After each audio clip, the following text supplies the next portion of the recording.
Good evening and welcome to the Nighttime Heat. Tonight on Prime FM 105.5.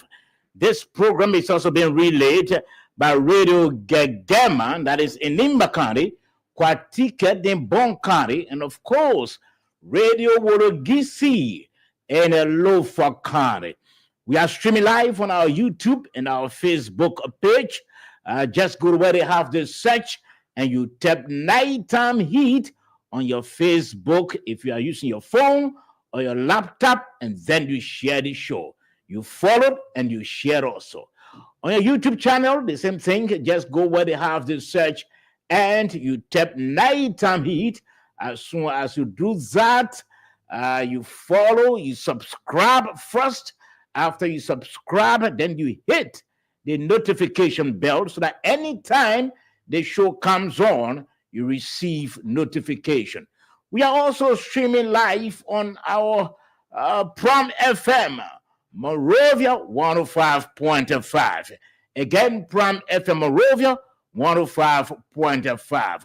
We are streaming live on 3 major platforms. So we want you to follow tonight. It promises to be very, very interesting. Don't go away because we are right here. I know one of my panelists, Moses, just said he wouldn't be able to avail himself due to some workload. I just received my other panelist, George Kennedy, just walked in. So Sabo George is my name. When we come back, we tell you what is in the package. Don't go away.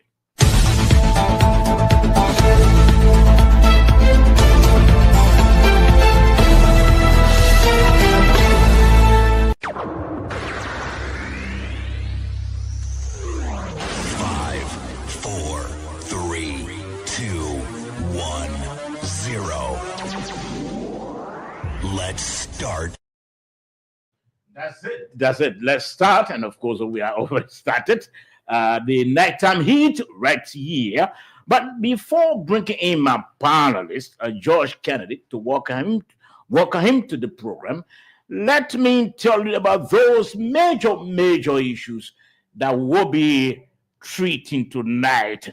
You know, the Chief Justice, the new Chief Justice, right? Did you know that we'll have a new Chief Justice? Justice Yami Kwekwe Bese has announced, credential audit of all magistrates, judges, and employees of the judiciary. Wow, the first reform ever since he assumed office. We'll be talking about that tonight. We'll try to get the Bar Association president to hear from him as to their take on this latest from the judiciary. We're trying to also establish contact with the spokesperson of the judiciary. That's Darrell Ambrose-Man, to tell us about the significance of this whole credential audit. Is it targeting any judicial officials, or what is it? Why has it been announced? So we'll talk about that tonight. Also this whole controversy. We got the video controversy between the second man in office, the Vice President Jerry, Maya, Bankong, and Senator Samuel Koga. You can remember during the election of Samuel Koga, the Vice President was involved. He rallied support. But what is happening now? We'll be looking at that as well. Some supporters of Samuel Koga, Senator Samuel Koga, they've released some accounts. And of course, he said they've given the Vice President 30 days ultimatum to make sure that, he addresses those counts. Also, we'll be looking at, this leaked video that resulted into the suspension of the DA official. I'm sure you might have heard, but we'll play the video for you also, so that you hear it on this platform. But how did the video get to the public? We'll be talking with someone who believe has been behind. He said his role is to ensure that he lifts the excesses. So we'll be speaking with him live. He is currently, in fact, saying that he's been receiving threats, and so you'll be speaking to us from his heart out. I will hope we can speak with him tonight. But let me welcome my panelists, the lone panelists I have for tonight. George Kennedy, welcome to the program. Thank you, Sabo, and good evening to you and to the people of Liberia and to our technicians. I want to tell them thank you. They've been doing extremely well, and it's a pleasure being here again tonight. Yes, thank you, George. We really appreciate you joining us every night. We really appreciate. We got some information. One, coming from the Ministry of Finance, another one coming from the office of the speaker. Let's try to upload them and read what they are saying. Those two communication, and then after which we can talk about those communication until 8:30 when our guests join us, and then we go into the discussion tonight. But tonight promises to be very, very interesting. We wanted to share the show. We are streaming live on Prom FM, Monrovia 105.5. Again, Prom FM, Monrovia 105.5. We are also streaming live on our Facebook page. That is the Nighttime Heat Facebook page. Just go on your phone or your laptop and then you tap Nighttime Heat. Just 3 words. As soon as you tap those words, you're going to follow the show, and then you can share the show for your friends, your loved ones, your partners, can all, so they can also follow tonight. We are also streaming live on our YouTube channel. Again, just go to where you have to search on your phone or out of your laptop, and then you tap Nighttime Heat. As soon as you do that, you're going to subscribe, and then you hit the notification bell so that anytime the program comes on, you are live and watching the program. So I want you to share tonight. It promises to be very, very, very, very interesting. Let me read this one. Today, the newly appointed U.S. Chargé d'Affaires to Liberia, Mr. Joseph Zazruzen, paid a courtesy visit to the Minister of Finance and Development Planning, Honorable Augustine Kwehi Gafua. Minister Gafua welcomed the newly appointed U.S. Chargé d'Affaires to Liberia and his office. The visit marks Ambassador, the U.S. Chargé d'Affaires' first official engagement with the Ministry of Finance and Development Planning, MFDP. During their meeting, the two officials held productive discussions on critical activities in advance of the December 2025 meeting of the MCC board to consider Liberia's continued eligibility for a second Millennium Challenge Corporation, the MCC Compact for Liberia.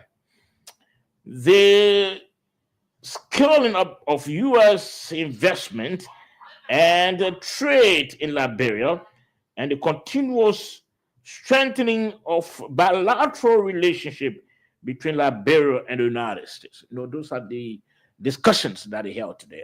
Let me get your take first. That's a good one. We've seen some people posting on Facebook that Liberia has flunked in a Millennium Challenge Compact 2025. I laugh. I say, hey, that issue is December. Okay. These are all the build-up to that compact, and we need to double up as a country. They have their own,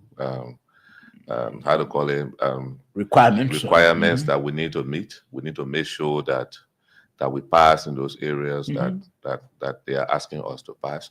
We shouldn't just pass because we want the millennium account. I want to be on a compact. We should pass because we want good governance in our country. Sure. What really can hurt me is that we allow most often foreigners to tell us how to live.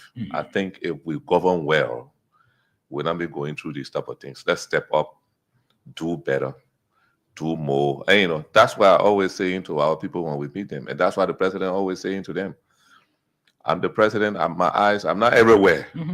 Where we send you, do the utmost best in line with the laws, both local and international laws, and perform for the people of Liberia. The Liberian people deserve better from us as people in government. So we need to do more. That's why the president always says. So I think we need to do that for our country, not just for that event, for us to get the grant. Let it be like our way of life, good governance, rule of law, best practices. And yes, that's how I want it. But that meeting was very good. Yes, I think I agree with you. It was good that the Minister of Finance met the new U.S. Foreign Affairs, and they discussed issues relating to our eligibility for the compact and strengthening our ties with the U.S. We have we got this traditional ties with the U.S. Sure. And I think that meeting was good, and I know it will yield to the sort of results that have been yearning for. I don't know, George, about some of the way some of our people think. Let's assume that you are not in the government. But if the government fails, or monies that we're supposed to receive from the compact, if that money doesn't come, it will not affect only those in government, and it will affect nearly everybody. Mostly the ordinary people. Surely, but we have this tendency of always criticizing this crab mentality. Because I'm not there, so John Brown. But again, that's Liberia. It happened to the previous administration. When those who were not in the previous administration, when they were not in, again, they were criticizing and they were condemning. And we need to change our mindset. This has been the story since I started knowing myself a bit in the 80s. Surely. This is Liberia's story. I didn't see the True Party regime. I was a baby. Yeah. I didn't see. But what I saw from the 80s coming up is this crab mentality where if I'm not there, the person who is there is incompetent. The person who is there does not have qualified people. The person who is there, his or her people are wicked. The past regimes also criticized Madam Salif regime as being wicked, as being this, as being that. So it's been bad. I think we need to change that culture. You see, right now in the United States, there are a lot of challenges there between the Trump administration and the Democratic Party. They disagree and they agree on some things. But the fact is, they're not doing it to the extent that we are doing our own as a third world country. Third world, we need to step up our game, our play, to make sure that. And that's why Senator Amara Kone, in his post, he said, look, if we fail, if the country fails, definitely it is the ordinary poor people that will suffer, because they won't be able to access the type of services that they need to access because of this funding that could be stopped. So let's us all work together to make sure that we have it at this time. Yes, and like I said, it's rooted, deeply rooted in hatred for one another, and we have to change our mindset as to how we see our country and we see governance. Like you said, it happened, with previous administration. People outside, were praying for the government to fail, and then this administration again, people outside are. It's bad, when something happens, something good happens for the country. It happens for everybody. But sometimes, but again, it's because of hatred. It's because of greed. It's because of envy. And this is what sometimes it hurts me, that people who are inside when you are criticized, don't go for the criticism. Don't go for the individual. Don't go for the personality. Go for the issues. That's a song that you, George, you came up and said, "Oh, George, somehow you are not going to show the right way." When I'm trying to react, or I'm trying to push back on you, I should do it looking at the issue and not the personality. You just ask a man, George, what are my faults? What are some of the faults? Thank you. What do you think we can improve on? What do you want us to improve on? Yeah. But for you to go for somebody's personality because the person had criticized you, I think that's poor PR. But you know why they hate? It's unfortunate. Yeah. Somebody know why they hate? Mm-hmm. Poverty. The government is the highest employer. Everyone wants to control the national cake. If the private sector was really functioning, where jobs are really available to the people, nobody could pay much attention. In fact, I was just scanning through local dailies and I saw this story. I tried today contacting the NRC. I don't know how true is it.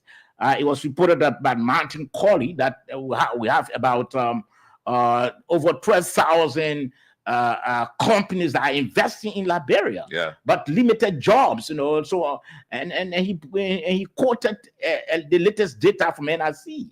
So I tried contacting the NRC boss, Jeff Blabo. I couldn't get him, But the point we are making here tonight is that let's try to pray. Let's try to celebrate. Let's try to help one another. Pushing one another to achieve. I know this whole issue with the compact, if it materializes, everybody will benefit. Everybody, because that 500 million or whatever, because like Gafwan said before, it may likely be 500 million or it may likely come down to 300 or 400 million. Whatever we received as a government, as a people, I know all of us will benefit from it. So let's try to be positive.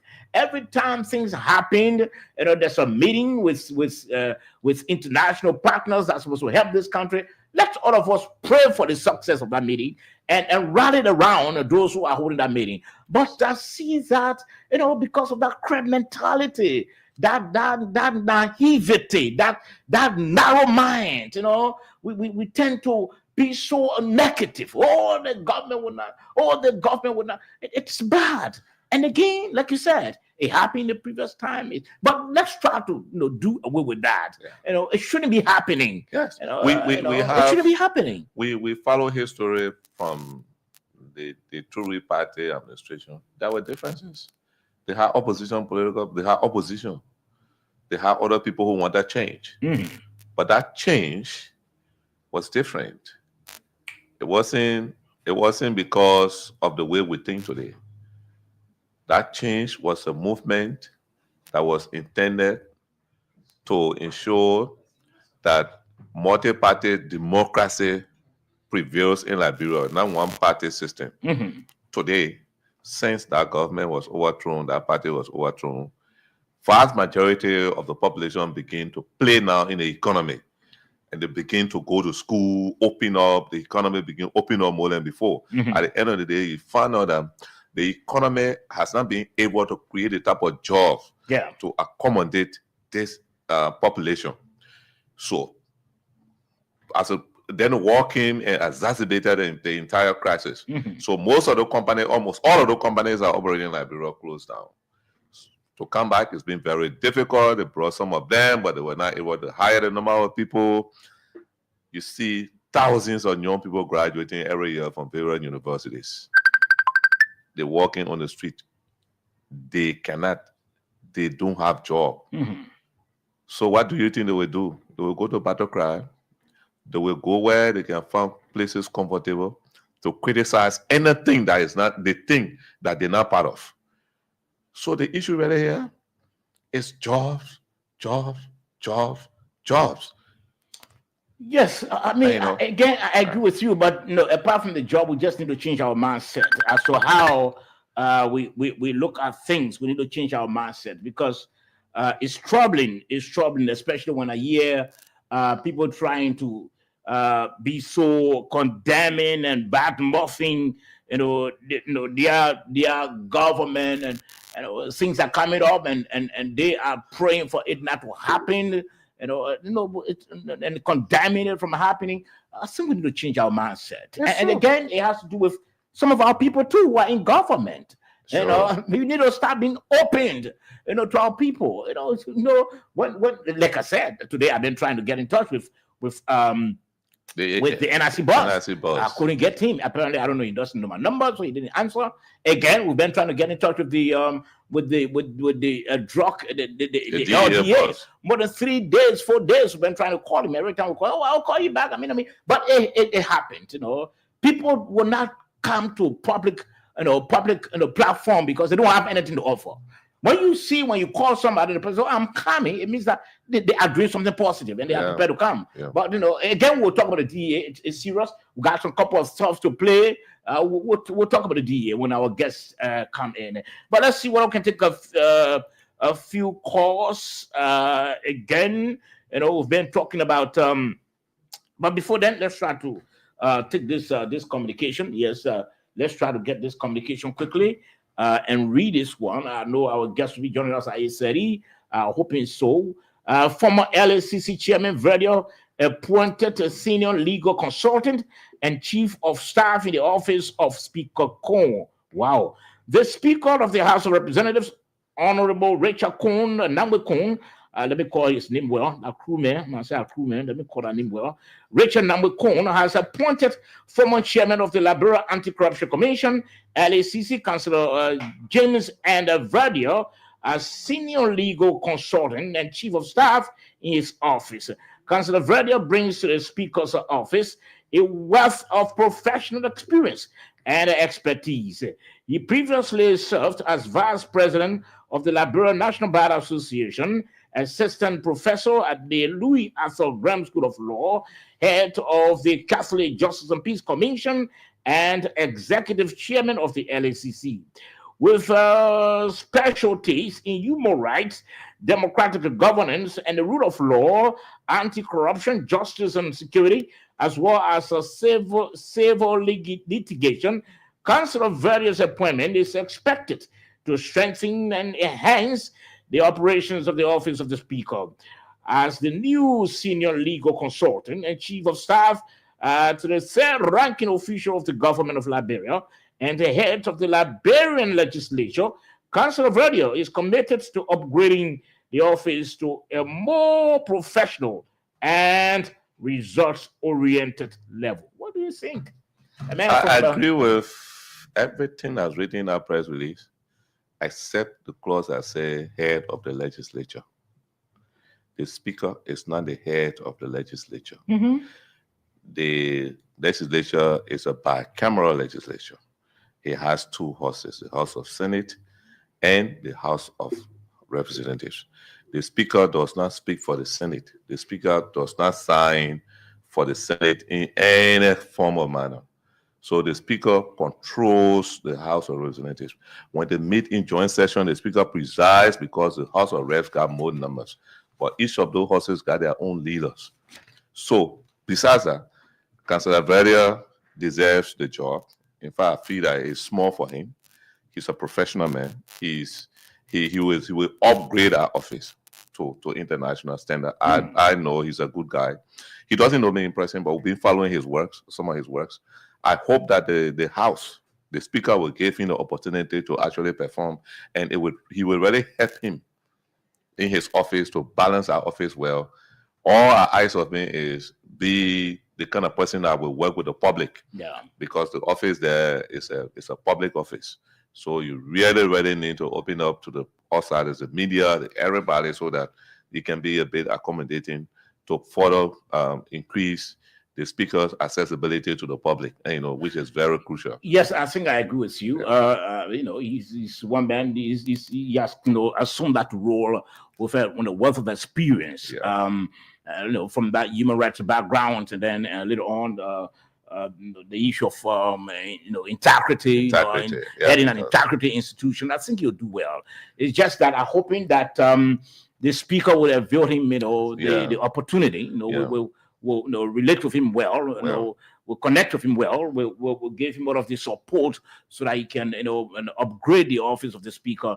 But I think he has the wealth of experience to do that. And he's going to help to ensure that the audit process of the legislature, the House, the legislature, he's going to help the entire legislature at that level, because for the LACC, he knows what to do. And, definitely if they listen to him, the issue of the legislature not being audited, I know they will put the raffle system into place. Okay. Those things will be issues of the past. I know he can do that. Okay, so listeners, tonight we'll be looking at, these are the discussions we'll be looking at, the issues. The Chief Justice Yamin Kuku orders mandatory credential audit of all judges, magistrates, employees of the judiciary. It means that if your documents not correct, the audit is going to catch you. So we'll be looking at that tonight. Also, the controversy that is brewing between the Vice President and Senator Samuel Koga. Some folks supporting Koga, they've released this counts of demands that the Vice President will have to meet within 30 days, or else I don't know what they're going to do. And of course, we'll be talking about a leaked audio, that audio that been trending that resulted into the suspension of the LDA official. But the LDA statement said, we're relieving you of your post, immediate. So I don't know whether that relieval is just it's dismissed outrightly, or it's just but again, it's being kept as suspension. We'll be talking with the guy. He's a journalist. He's one person who been involved with this whole video. How did it come up? And he said his focus is to unearth excesses. So how did you do the video? He said he's speaking he'll be speaking to us from his heart out, because he has been receiving a couple of messages, threatening him and all of that. We'll speak with him very, very shortly. But in the meantime, let's try to take a few calls while our guests are trying to join us gradually. Let's take a few calls quickly so that you can just make your take on some of what we've been talking about. 0778 460 793. Again, 0778 460 793, or better still, 0886 540 987. That's the numbers to call, and you are live. Want to place your call and maybe make your take or just your input on some of what we've been talking about. We spoke about the meeting held by the head of the U.S. ambassador, the Chashida Phelps, the Minister of Finance. They spoke about the compact, and of course, they also spoke about effort to strengthen ties with the U.S. There's absolutely no way you can cut ties with the U.S. You can't. America is it's very, very strategic and a strong country. Let's take the first call on the line quickly. Good evening. Yeah, good evening, Big My name is Emmanuel TV. I think in Council of West. Let's hear from you, Eman, quickly. First of all, let me appreciate you for your analysis and discussion. I think you are fantastic job and content. Very funny. To the topic on discussion tonight about the U.S. Chashida visit to our finance minister. I think it's valuable because Liberia and America had a long-standing friendship or relationship.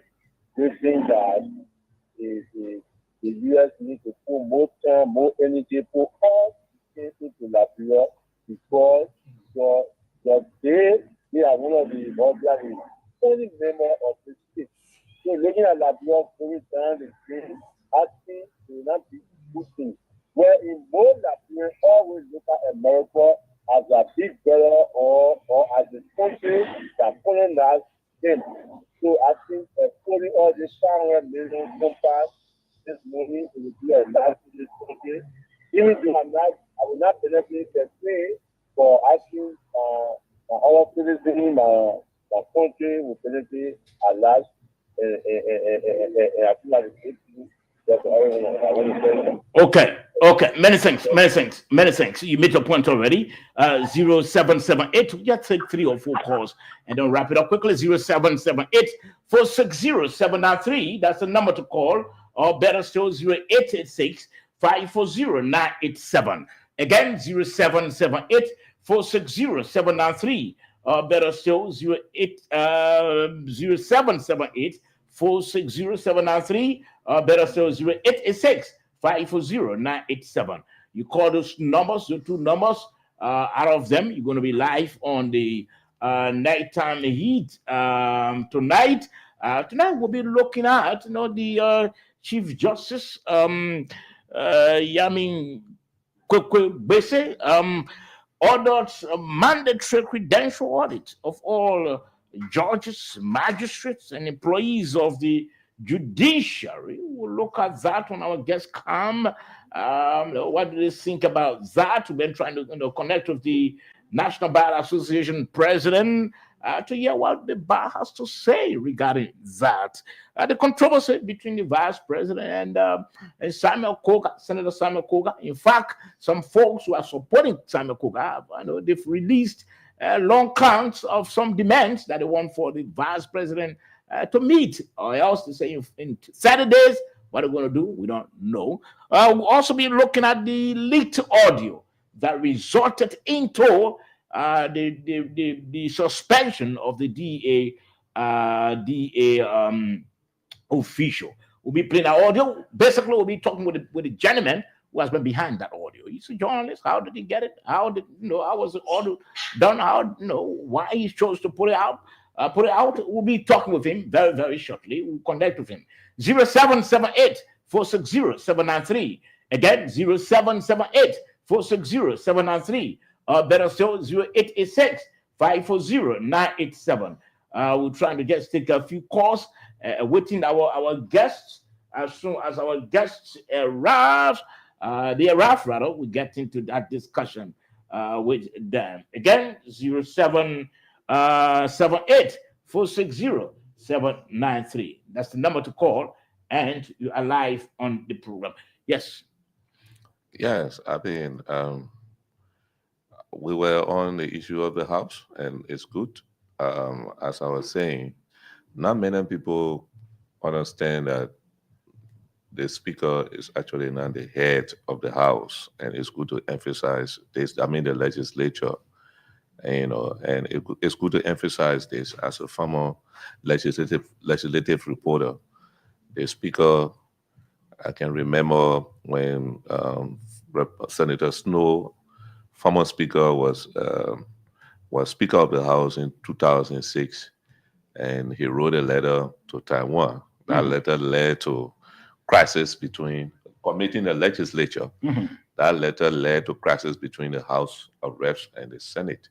Because then Senate Pro Tem Asa Yinamo was very clear that you don't say the legislature if you say the House of Representatives. It was clear, and that was debated before us constitutionally, and the Speaker was wrong. He did apologize. Okay, so it is clear the Speaker of the House controls the House, and if they meet in joint chamber, the reason why the Speaker presides is because legislative politics is by number. The senators, they are 30. Members of the House, they are 73. So definitely when they take in vote, definitely the Speaker will prevail. That's the wisdom there. All right, let me just hear from David Cody quickly, and then we get into our discussion. Yes, Dave, good evening. And welcome. To you and good evening to my dear friend and brother. I didn't know that I'm avoiding the 88. I'm not picking.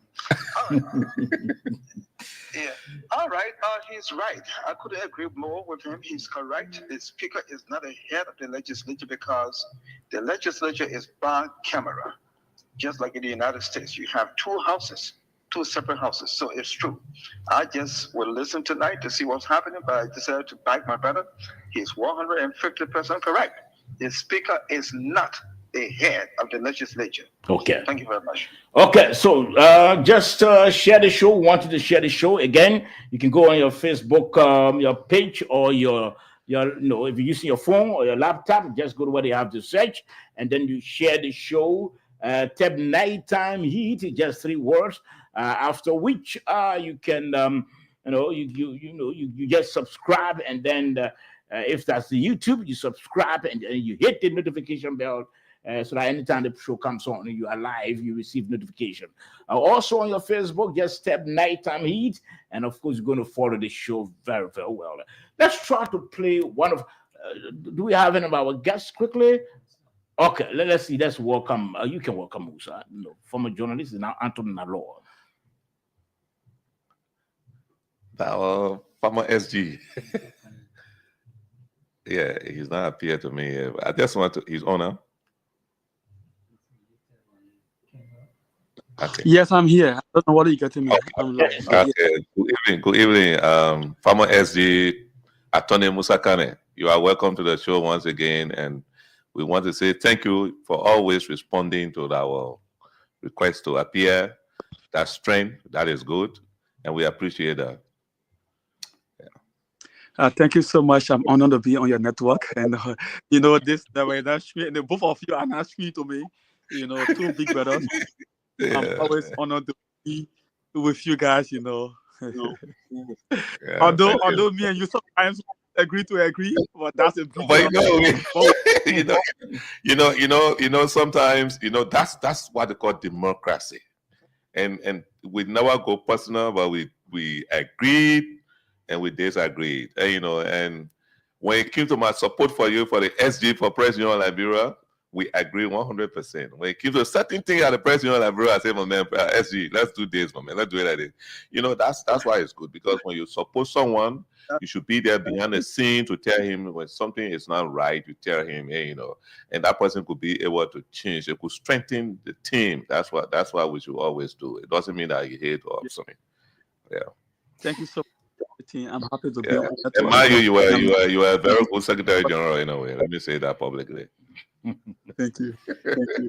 Okay, welcome. And first, you've got a legal background, although you've been a former journalist, or you're still a journalist.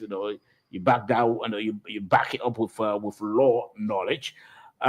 First, let's look at this issue. I'm still trying to connect with Anthony Nalor, I think Councillor Darrell Ombudsman, quickly to speak with him. He's the spokesperson of the judiciary. So I'm still trying to connect with him to speak with him about the significance and what really triggered this whole issue of reform in the judiciary. Let's hear from you. When you heard today that Chief Justice Yamin Kwekubesi has ordered mandatory credential audit of all judges, magistrates, and employees of the judiciary, what did come to your mind, Anthony Nalor, Musa, Mr. Kane?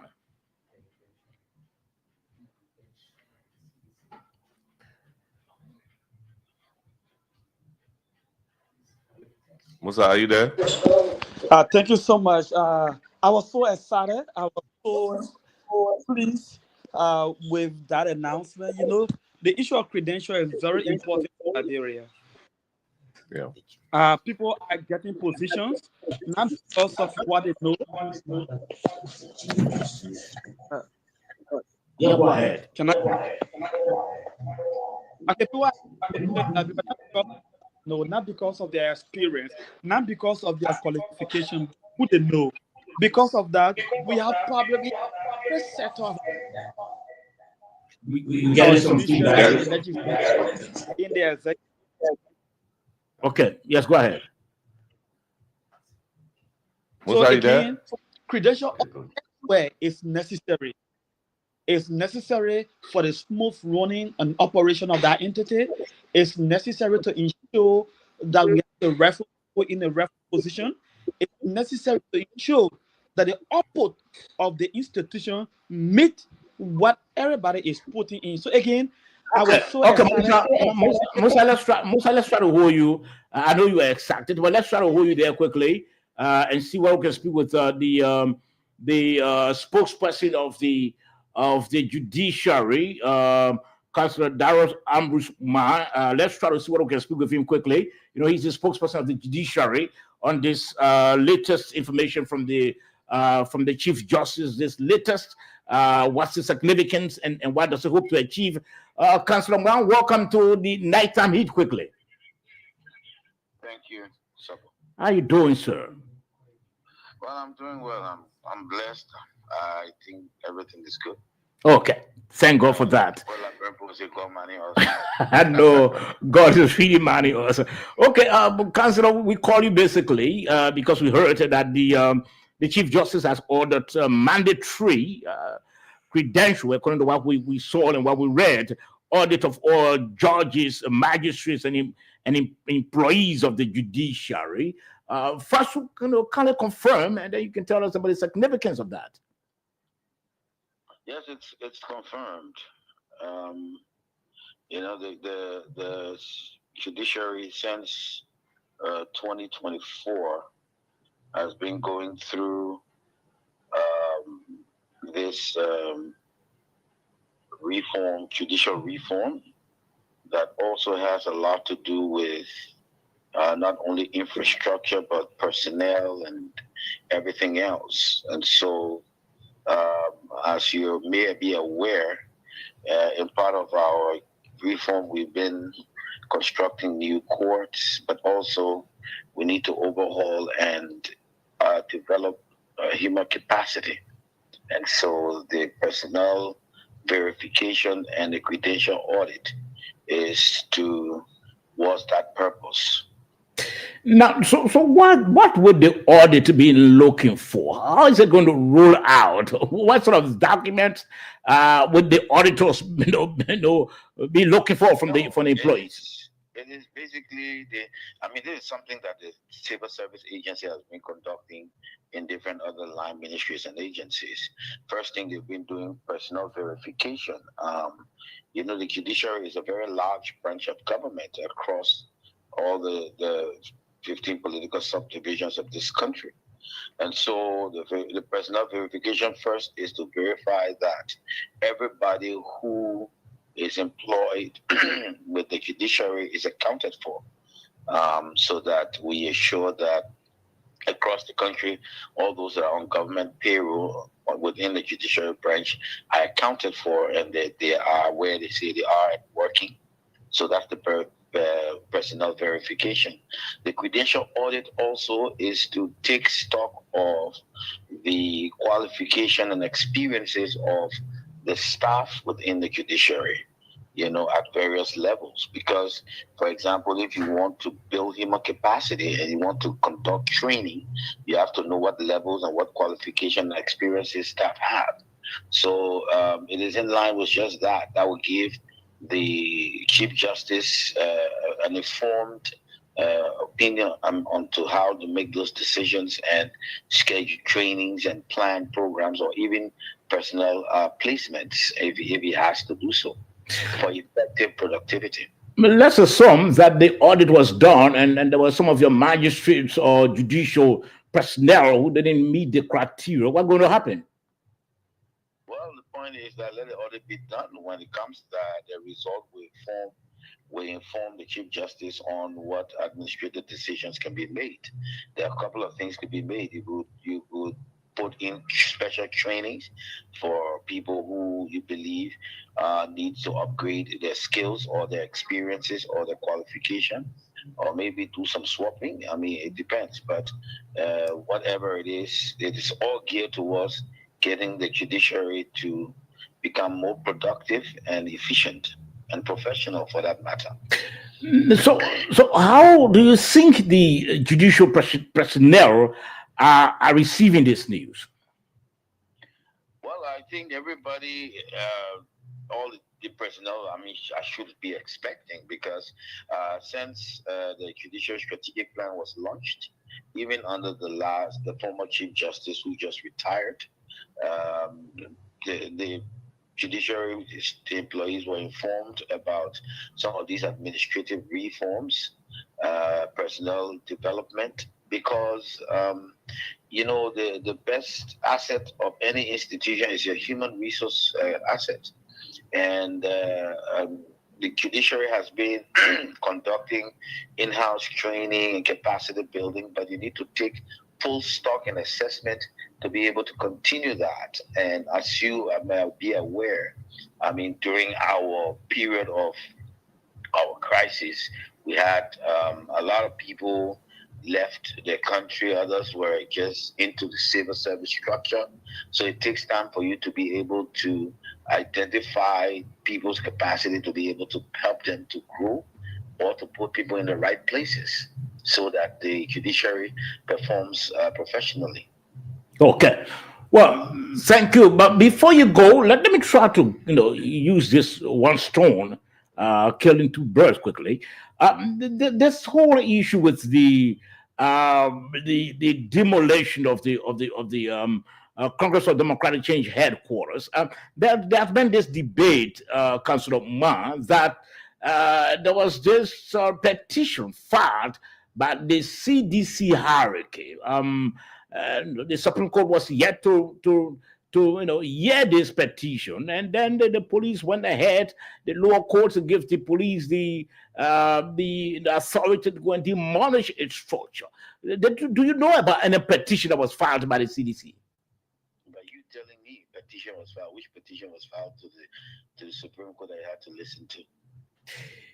That we don't know, but they've been arguing that they filed this this petition with the highest court, and then the court they didn't rule. It was pending. Yes, sir.